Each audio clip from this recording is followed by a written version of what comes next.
Hello world, I'm Chris Pirillo, and you've tuned in to another live edition of the LockerGnome Daily Report, or TLDR for short, your daily dose of not just news you can use, but answers that I choose. Well, at least it rhymes, I don't just want to regurgitate the news. You can go to a Twitter feed and get that. I'm going to give you my insight. I lay it down for you every single day. Today, I'm streaming earlier than I do on other days because it is a Friday, not to be confused with fried egg. I don't think anybody confused the two. So this means it's an AMA kind of day.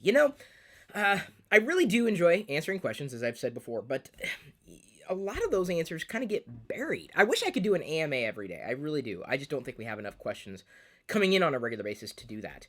And I really like doing the TLDR format, largely because it's supported by patrons, aka the Super Nomies. You get all kinds of bonuses starting at just $2 a month on up. You want your name there? You get your name in every TLDR. You want your name or your business name? It's easy to do. You'll get credit for helping make this possible, starting at just $2 a month. Well, that tier's a little more because that's a big deal. I get your name next to Chris Pirillo. I think it's good. But then again, I've got the screen behind me. I'm talking through these things. I'm just throwing as many bonuses as I possibly can. Very softly, though. I wouldn't, throw it at you. You could catch it, I'd assume, unless you were me. I can't catch anything, including a joke. I posted a good medieval pun on Twitter this morning. I thought that was kind of fun. Okay, moving along. Thank you, all my patrons who have tuned in live as one of their bonuses. I will be getting to the AMA in just a second, but first, I have to remind everybody of an awesome deal that we negotiated on your behalf. We figured this out. We have a sponsor, as many people know, on a regular basis, and this is with CITRIX, Go to Assist, trying to talk employees or customers through an IT problem over the phone can be frustrating. Some people get what you're saying, and others just don't, and I think we all kind of been in that position. And that's a problem when your user is on the other line, is urgently in need of help, or you have a huge backlog of support requests and not enough staff or time to handle them. That's why I do highly recommend and have used CITRIX Go to Assist, the #1 global market leader in remote support, 6 years running. It's an easy-to-use cloud-based solution that'll make your life easier and your end users happier. Believe that or not, it's true. So with Go to Assist remote support, you can connect to any computer or mobile device, screen share with employees or customers to diagnose and fix their support problems faster and more effectively, and use Go to Assist apps to deliver support anytime, anywhere, right from your phone, iPad, or Android device. Plus, with a new See It feature, people can stream their smartphone's camera to Go to Assist. So you can even see whether something's wrong with the hardware that they may be pointing at. Or you can, see their face if you'd like that. If you work in IT, I want you to try Go to Assist. Sign up today for a 30-day free trial at gotoassist.com.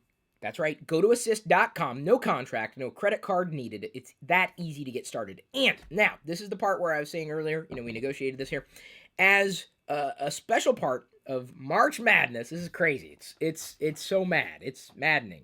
If you purchase an annual plan before March 31st, 2015, you'll get a free Samsung Galaxy Tab 4. Free gadget, hello! Plus you get better software than you're probably currently using to support people in their tech support issues.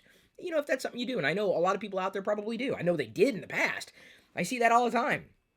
Come on. You've helped someone with a computer problem, let's face it, if you're watching TLDR, making it easier than ever for you to not only provide support on the go, but also watch your favorite college hoop team, if you have one. I have my own March Madness bracket, and I'll be talking about that in a second. Get started today. GoToAssist.com. Thank you for their support. Thank you for your support. Thank you for tuning in. I'm going to pop over to the AMA thread. It's a new word I'm inventing. Thread. That is the thread on Patreon this morning. That's the definition.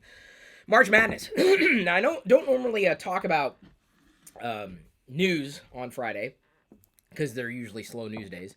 But apparently, in the Star Wars March Madness that's going on, I enjoy that. Apparently, some people are upvoting Jar Jar Binks over Padme.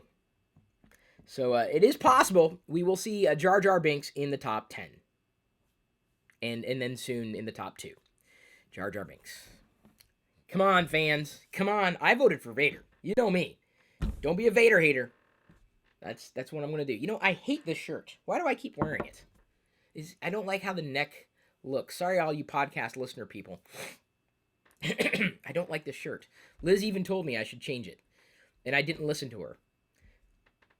I got a problem listening to people sometimes. It's what I do. I wouldn't be Chris Pirillo if I listened to people. Just kidding. I listen to people all the time.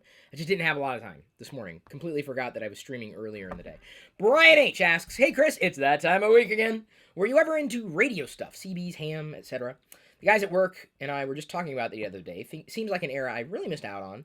Any thoughts on radio tech's relevance in the modern age? Thanks, Brian. That's a fantastic question. Never really got into it. I was never really a hardware geek. I love the communication aspect of CBs and would certainly hear CB chatter, if that's what you would call it. My grandfather was a ham radio operator, and he never really, when I was growing up, he never used it. At least I don't remember him using it. I would have remembered that.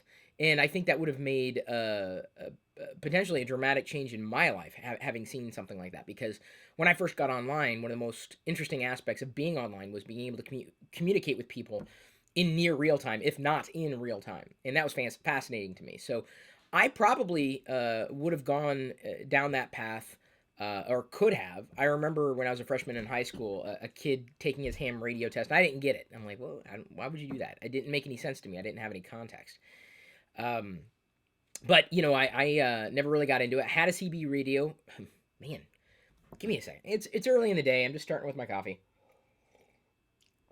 that I made in the AeroPress now that I've posted my new tutorial for everybody. Today I posted, what was it? It was one of those food box reviews with bawang. Fun. The CB that I had was really for emergency purposes. I don't remember using it but once or twice just for fun. I had it because this was in a day and age before we had mobile devices like this. We didn't have pocket computers. We had big honking computers.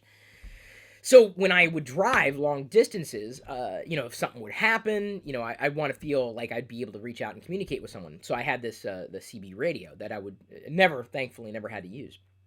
So that's the reason I had it, not for any other reason. But I think I remember communicating using the language. I can't remember how I did it or who I talked to or anything like that, but it was kind of exhilarating. Just like the first time I ever used a program on a Windows PC, possibly even Windows 3.1 over Trumpet Windsock, or that connection. God, what was it called? Was it? I want to say it was bundled with Netscape.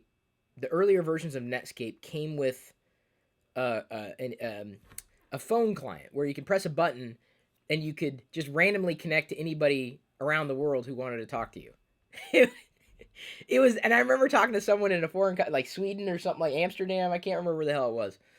It was amazing though. I'm like, I can't believe it. We're talking to someone in real time. And now, and like you kids these days, there's no perspective. But that was so brand new. It was so new. It was so exciting to communicate like that.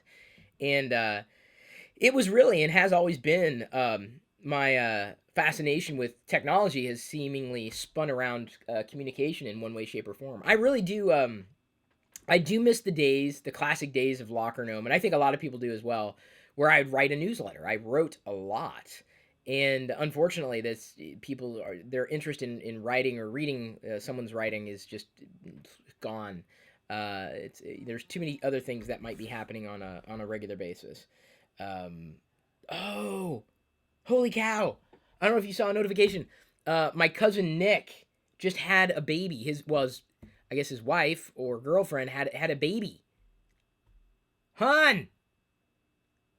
Yeah. Well, it's exciting news. That's not the Pirillo side of the family. That's the other side of the family. So wow, instant communication from my father. I love communicating. I really do. I really do enjoy it. And that is a two-way street. I was joking about not listening to people earlier. I listen to people. I may not agree with them. I may not be able to accommodate them, but I do listen. Adam Toms asks, "Hey Chris, what is on your bucket list?" Also, thank you for the birthday shout out this week. Oh, no problem, Adam. My bucket list, I don't have much of one. I don't live a very exciting life, and I'm fine with that. I don't want to live a very exciting life. This is exciting for me. I do my best to not just put off things to the future saying, these are the things I want to do. I do the things that I believe I can do and that I would like to do on my bucket list. Make an action figure line. That's on my bucket list. Be in a Star Wars production. That's on my bucket list. My other bucket list. Trying to think through. I mean, I'll give you another. Let me think through another one for a bucket list. Be able to retire early there, or to be in the position to retire early. There, 3 bucket list items there. I know I'm supposed to say, oh, I want to fly to the Grand Canyon. I've already done that. I want to go to Germany. I've already done that. You know, I've done a lot of things that I'm not done. There are things that I would like to do, and I'm making moves to do them. So that's the thing is like I just I guess in my head I set these mental goals and then try to figure out how to get them done. I just communicated with my friend. I would consider Kelly a friend at this point. Kelly Issaquah, who was I met when I started up the Nomies subscription eons ago, and Nomies.com no longer really exists. It redirects. It may get resurrected. I'm horrible at branding and managing this kind of stuff. I really am. But he's the illustrator who has done, if you've looked at my any of my social feeds over the past few weeks, you may have seen like these types of creatures, geeky creatures. So Kelly Issaquah illustrated that and come up with the backstory. So I found out, that's cool. It's kind of neat. I found out Kelly's a Star Wars fan. I didn't know. I'm like, how did I not know this? But he's done amazing Star Wars illustrations. I'm like, here's what I'd like to do. I'd like to do a series, maybe a weekly series or something, of like Star Wars one panel, like joke panels, right? So for example, like I'm playing with a Darth Vader figure, and then Darth Vader standing behind me, looking menacing or something like that. And this panel doesn't have a caption, right? So I'm in the scene. Darth Vader's in the scene. I'm playing with a Darth Vader toy, and then we leave the caption up to you, like the people who are, I love doing caption this because you inevitably find funnier captions than we could. So we give you a week. Then after that week has lapsed, then we post the final comic with the caption, the winning caption by whoever did it, so they get their name in the comic strip the next week, and then we post the new one. Or like another one might be like Luke is on Dagobah and he just sliced off Darth Vader's head and sees his face, and he's there, and the helmet's on the ground, and I'm standing there in between them, and I'm like in a hoodie, munching on a sandwich, and I'm saying something. But what am I saying? You would come up with that. Or like I'm in Yoda's Dagobah hut, and Luke puts the bowl down. Luke puts the bowl down because he's talking to Yoda about something, and I point at the bowl. Maybe I say something. Are you gonna finish that? It's just kind of like I show up. I show up in Star Wars scenes or with Star Wars characters, kind of mashing up my world with that. I don't, kind of fun. I just try that. That's a bucket list thing, but I try to make it happen. So that's the thing. I try to make the things that I would like to do happen. Mitchell C. McClendon says, "Hey, hello, Chris. I know that you use Google Docs for most of your paperwork and document creation needs." Well, I wouldn't say that. Do you think that people will ever come to the point where they will start to use Google Docs in the enterprise as they've done years for Microsoft Office 365 or just Microsoft Office in general? And we know that Microsoft is released officially for the iPad as well as for other competing platforms. Thanks. Well, see, that's the thing. It's not a competing platform. If Office runs anywhere, there is no competing platform. I mean, I guess you could say there's a competing platform for Windows. Yes, absolutely. But you could run Windows on OS X using software like Parallels. So, and by the way, disclosure, Parallels has been a sponsor in the past. For as much as people track documents, I don't like tracking documents. I don't want to manage documents. I mean, anything I do is like, okay, so we've posted on the site like a document that people can download if they're interested in sponsoring our Gnome Decks event. Gnome Decks for geeky and nerdy YouTubers and their communities. More information on that is absolutely coming soon, by the way. As you'll probably heard me talk about it recently as well. So I think, it could happen eventually, but it's difficult. Once you've got legacy involved, it's very, very expensive to make changes. It would have to be something where the pain of dealing with what you have is greater than the pain of switching. That's when you switch. So, for example, what if Microsoft was in an enterprise company? They're in enterprise, obviously, but I mean like an enterprise level company. and they changed their pricing model. And the administrators and the pencil pushers said, you know what, it's too expensive. Can we just go to Google Docs and just have it done? Well, they can make the switch. Technically speaking, it's easier for an individual to do. But when you're talking about teams of people, many of these teams comprised of people who don't know the difference between Microsoft Office, and Google Docs. They don't. And I understand that there are a lot more people out there who don't understand how technology works and can gum up the works. Not to mention the cost of training could be exorbitant. So it's not just the cost of technology; it's the total cost of operation, or TCO. So the possibility is absolutely there. But Microsoft, that's why they're moving as fast as they are, is because they don't want to lose any more ground to Google, or to a smaller degree to Apple. It's a big deal, and it's big money. But Microsoft, I think, has made the right moves for enough time. Unless you've got an IT administrator who just hates Microsoft, and then they've got a driven interest in terms of switching their company over to Google Docs. Because honestly, for the average person in the average team, they could get along with just the bare essentials. And sometimes you've got certain methodologies and workflow in place that making any kind of changes could be more expensive than just keeping with what's working and what's broken. Huge questions that even I've had to wrestle with, even with a very, very, very small team. Any change could be not catastrophic necessarily, but sometimes it has been. This is the same thing. It doesn't matter if one's better than the other. Better is virtually irrelevant when you're entrenched within an ecosystem, and that's exacerbated. Every team and every process that you layer on top of technology makes it more and more difficult for that technology to change over time, which is why you have so many businesses still running Windows XP. Yeah, I know this is exciting stuff. I know this insight. Sorry, I know I should probably be talking about, what is it, the Samsung Galaxy S6 or the HTC One M9. I know that would be more exciting for half you people. But unfortunately, I don't think that they're as big a news as answering your questions. I value you more than I value the news. So you decide. No one's asked about it yet. Earl Green asks, have you ever considered perhaps doing a patron Supernomi AMA for one of your TLDRs? Well, this is it. Picking on one of the Supernomis and fielding questions from viewers to them. Oh, the idea came to me this morning when I was watching your brother Adam answer questions.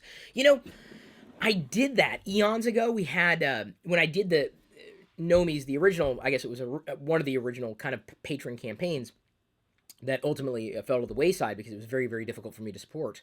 We did that, and it worked. The problem is I would have to vet those people because sometimes you put people out there and they say things that are just, they're not exactly the type of people that I would want to promote. Now, that's not to say I wouldn't promote them because they're not good people. But the more I get to know people, the more I trust their judgment, the more I know where their expertise lies, the more that I would be inclined to do something like that. Or specifically, Earl, you might have something there. What we could do. Sorry, I'm thinking out loud. Okay, I'm bucket listing here. What we could do is, once we know that you have the ability to communicate clearly and cogently of yourself and your background, it is feasible we could do something like that. So, for example, Mitchell Wilson does security stuff. He does he apparently likes video production as well, like media production. Once we know there's an interest there, I think it's a possibility. I think that'd be kind of fun. It mix it up a bit. I like doing interviews too, and it's been a while since I've done one. I'm in the process of lining one up from one of the Kickstarter projects that I've backed. I gotta set something up. That might actually have to happen over the next couple of days, because the campaign is starting to wind down, and I really want it to be successful. I might try to pull him in if I can get Basher to do another Star Wars stream. Might be, well, this weekend's gonna be tough because it's Emerald City Comic-Con up here. Earl, let's think through it, because I think that's a possibility. I think I'd like to do it, but I would just like to vet the people that I talk to, because while I appreciate everybody's support, I don't know if I'd necessarily say, it's easy to say that you know what you're talking about, but unless I trust your judgment and trust your answers, it's difficult for me to, elevate that. It's kind of like I see traditional news organizations do that all the time. You tune into TV and like, who's this jackhole? They're talking about something that just obviously they have no background in whatever it is that they're talking about, just based on how they're talking about it. So, it would have to be very, very, very, very targeted. And maybe it's just a thing where it's not even talking about, or answering questions apart from what might come in over the course of the conversation. Maybe it could be something where we just talk. That's all. I've done that in the past, and there's no stress or strain. I like doing AMAs because you're talking about a topic that may make sense to the community, or we have a chance to expand our horizons. Edward Middleton asks, "What inspires you to do a YouTube video? Do you have to have good confidence, self-esteem, and knowledge about what you're doing? What do you do when your confidence is low?" Well, I would say that yes, you should have some amount of knowledge about what you're talking about. It'd be very difficult for me to talk about something that I didn't have any experience in, and this is why it's when I'm faced with a question that I can't answer, I'll tell you, I'm like, this is not my background. This is my perspective, but it's not my background. I'm not going to sit there and say that I know everything. In fact, I don't know everything. Guarantee I don't know everything. So it's always funny when people accuse me of being someone who thinks he knows everything. I'm like, I don't. And I'm telling you, let me own that. I don't know everything. Once you know that you don't know everything, know what you know. Share what you know. In fact, Basher yesterday, I think he tweeted, it was like a subtweet. He says, "I hate when people talk about things just to get more views or hits, and it's obvious they don't know anything about the lore." It's why, while I'm fascinated with certain aspects of the MCU, the Marvel Cinematic Universe, you're not going to hear me waxing philosophic about Marvel anytime soon. I've got a couple of new Marvel comics that I thought would be kind of fun to try. An IDW comic, a Transformers series spun up, and I enjoyed Transformers when I was a kid. I can speak confidently enough about Star Wars, but also telling you straight out that I was never really one who got into the expanded universe. So the chances of me, being able to pull up a backstory from an EU character is between slim and none. But I'm also trying to stick to canon, and that's why I was happy with that decision, because there was just so much out there, impossible for me to keep up with. So, I think that you should have confidence in yourself if you're putting yourself out there with an opinion. Obviously, if you put yourself out there in video, you've got some confidence. You've got a little bit of confidence for one reason or another.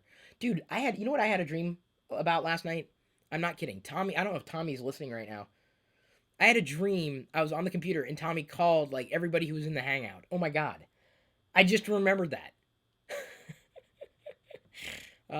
Tommy, I love you. So, what do you do when your confidence is low? Who are you, Edward?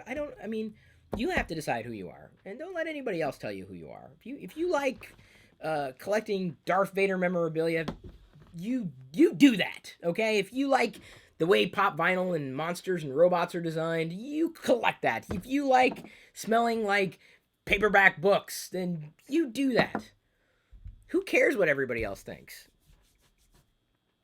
Do it, I'm not gonna, I can't bend myself to fit everybody else. I can work to accommodate myself and other people, but I can't live anybody else's life but my own. You can't live anybody else's life but your own. Play with what you got. Now, don't worry about what you don't have, because trust me, there are a lot of us who don't have a lot. And I don't mean that in a collector sense. I mean, there are so many things that I am not able to do well, and I know I can't do a lot of those things well, and I'm generally the first to admit that I can't do something well when I know I can't. Ger Slotsvik asks, "How long do you think that old-fashioned TV channels can keep going before they're all dead?" I love this question. I really do. It's been a while since I think we've tackled the topic, but I think they're on their last leg, honestly, because you've got Scuttlebutt suggesting that Apple's going to reboot the Apple TV. At this point, it's just a rumor, but it's a qualified rumor, I believe. Cutting the cord, and Earl actually sent a great link on this as well. Earl's a great discoverer of news. I love what he finds.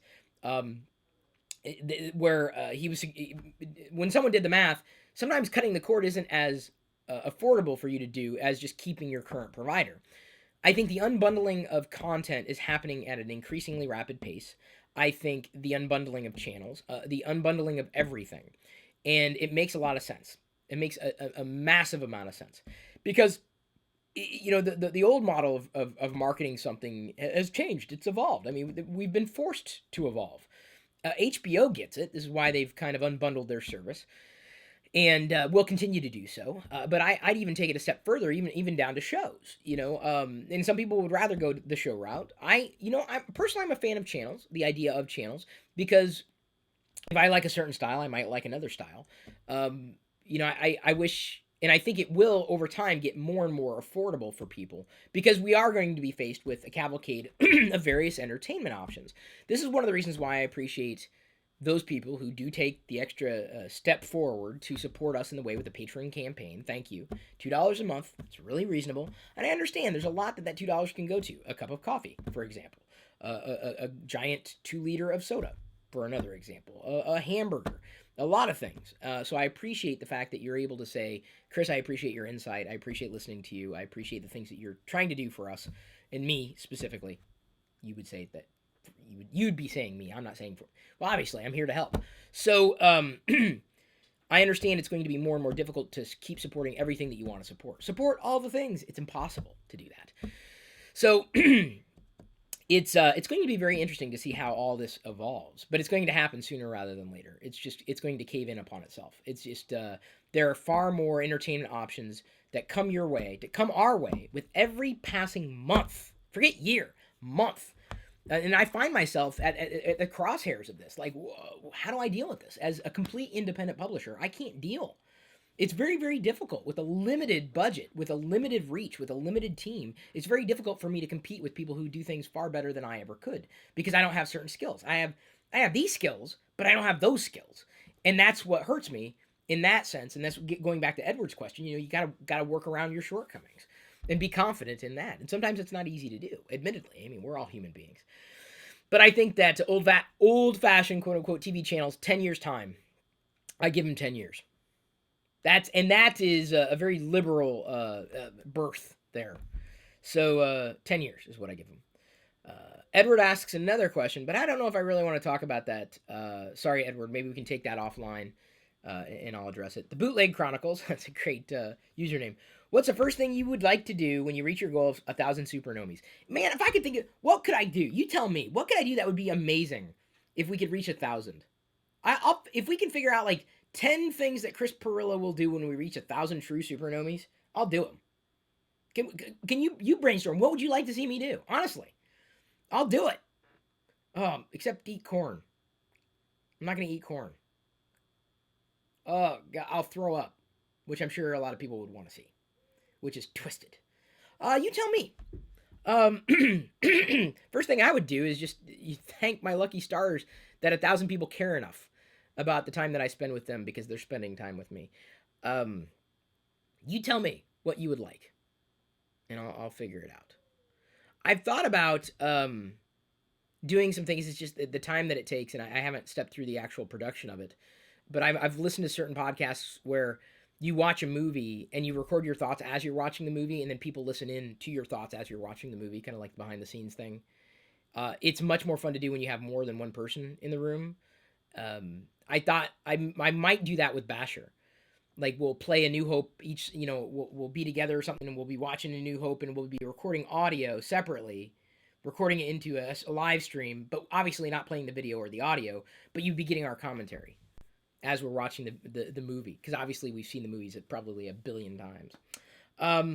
That's one of the things I'd like to do. I'd like to do more movie commentary. That'd be fun for me. The first thing I'd like to do, God, you tell me, man. I mean, so much of my career has been dictated by what you've wanted, what you've liked. I've thought about, it's just a passing thought, if I could figure out how to reboot the LockerGnome newsletter, because LockerGnome.com, it's still there, but I know a lot of you don't visit. I know you're not interested in some of the things that I'm interested in. If I could reboot that in some capacity, as the way it used to be, like way back in the day, because a lot of people miss that. A text newsletter. It was just very, very, very, very, very simple. Nothing flashy. Just simple, straightforward writing, interesting discoveries that I would find and write creatively around. It took a lot of work.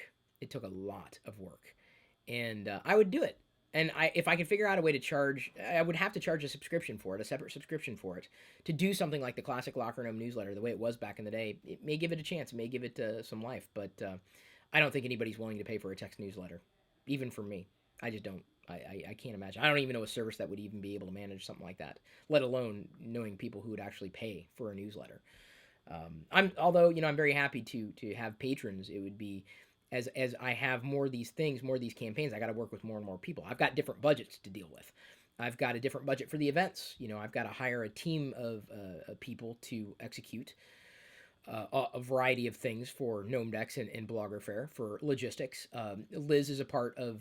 Liz is kind of in between. She's really been fantastic. And I've worked out something with her. I don't know if we've nailed down the details, but trust me, Liz, I will take care of you, just like I took care of Brent. It's the honor system. John, who's helped with editing CPU videos, we're trying something where I think if I haven't watched it yet, but we're going to be doing an Apple show. We don't know what it's going to be called. I have to be very, very clear about that. It's going to be titled Insider. That's a beta name. We don't know if it's going to stick. Insider. That's CIDER, like, in the cider, the drink, apple cider. But I don't want to be confused with Apple Insider because that's a very popular blog, and I do not want any confusion. So I don't know if that's going to stick. But it'll run in this channel because this is largely geek lifestyle stuff. And so we're going to try a weekly Apple show. We just don't know what it's going to be called yet. We're trying something new. So for I gotta treat John and what he does with a slightly separate budget. So I'm going to approach him with the idea of since he's doing co-creation of content, if I'm able to find sponsors for that, or if we're able to possibly for that show, possibly even spin up a separate Patreon campaign in conjunction with John to continue to produce that and give people different bonuses for that show. I don't know if I'd be inclined to do that immediately. But if only because Patreon has got it is rife with holes.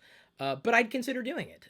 But I'd have to treat that venture separately, and I have to treat the venture with John separately, then Liz, then with Basher, because it's easier to accommodate. When you mash it all together, it gets really, really messy.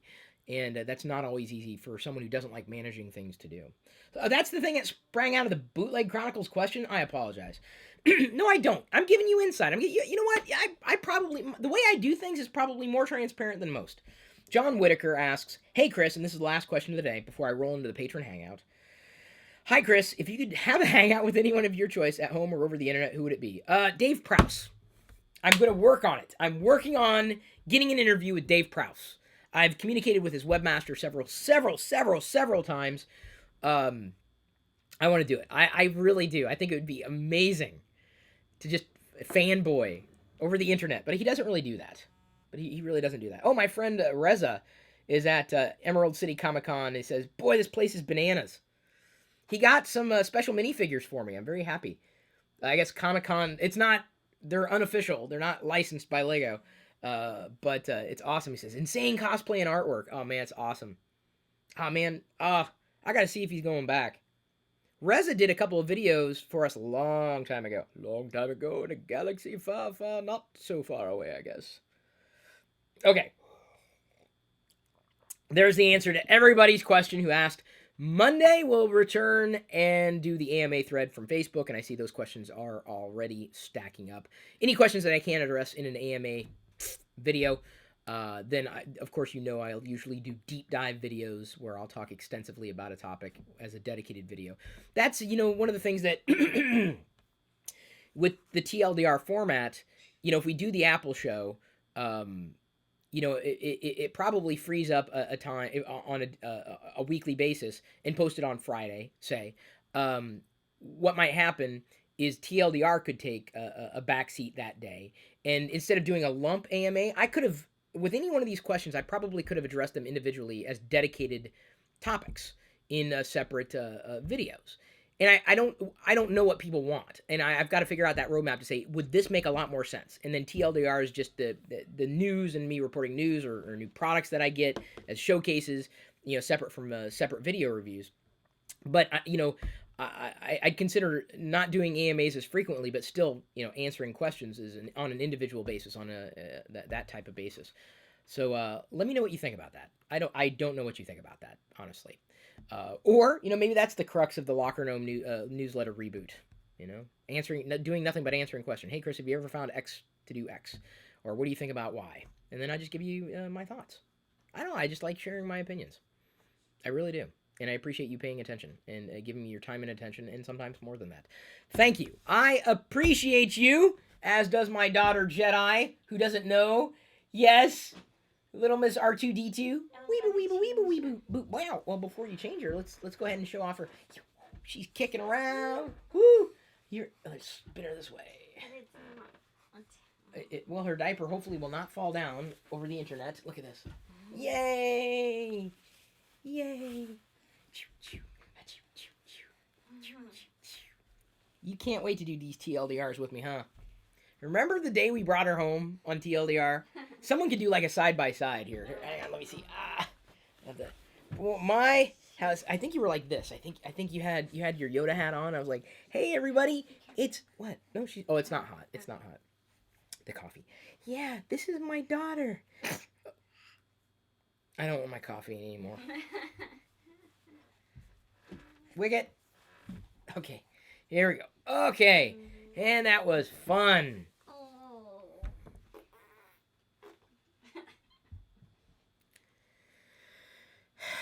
Did you leave a present in Danny's coffee? Despite what your mom says, your bodily fluids are not cute. Thank you, everybody. I appreciate you. But at this point, I'm going to leave you to your own devices.